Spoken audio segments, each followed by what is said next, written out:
Remand चालू तुम्ही त्या बाईला उडवलं पुढे पुढे टन मारायला तुझ्या अजून रिक्षावाला नाही का माणसाला कोण उडवला रवींद्र पवार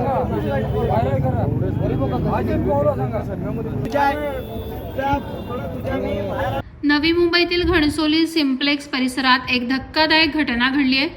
दिनांक 6 ऑगस्ट रोजी दुपारी 1 वाजण्याच्या सुमारास एका मद्यधुंद कार चालकानं भरधाव वेगात एका दुचाकीला जबरदस्त धडक दिली।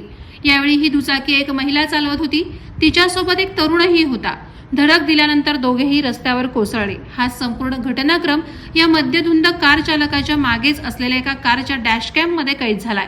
धक्कादायक बाब म्हणजे ही कार एक पोलीस अधिकारी चालवत असल्याचं समजतं। मिळालेल्या माहितीनुसार अपघाताला कारणीभूत ठरलेली MH05 EJ 7495 क्रमांकाची कार रवींद्र पवार या पोलीस अधिकाऱ्याच्या नावावर असून तो पोलीस अधिकारीच कार चालवत असल्याची प्राथमिक माहिती मिळते।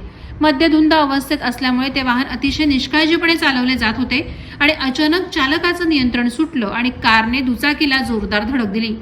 ही टक्कर इतकी भीषण होती की दुचाकीस्वार महिला रस्त्यावर पडून गंभीर जखमी झाली। यावेळी इतर प्रवाशांनी कारला थांबवून चालकाला जाब विचारला, मात्र त्या पोलीस अधिकाऱ्यानं अत्यंत उद्धट वर्तन केलं। स्वतःचं नाव रवींद्र पवार असं सांगितल्याचं सांगून जा व्हिडिओ व्हायरल करा असा माज तो नागरिकांना दाखवत होता।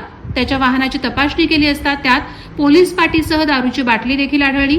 यामुळे हा पोलीस अधिकारी मद्यधुंद अवस्थेत होता आणि भर दुपारी कार चालवताना दारू पीत होता असा संशय आणखीन वाढलाय। स्थानिक रहिवाशांनी या घटनेवर तीव्र संताप व्यक्त केलाय आणि अशा निष्काळजी आणि नियम मोडणाऱ्या लोकांवर कारवाई करण्याची मागणी केली आहे। पोलीस याबाबत पुढील तपास करत असल्याचं समजतं।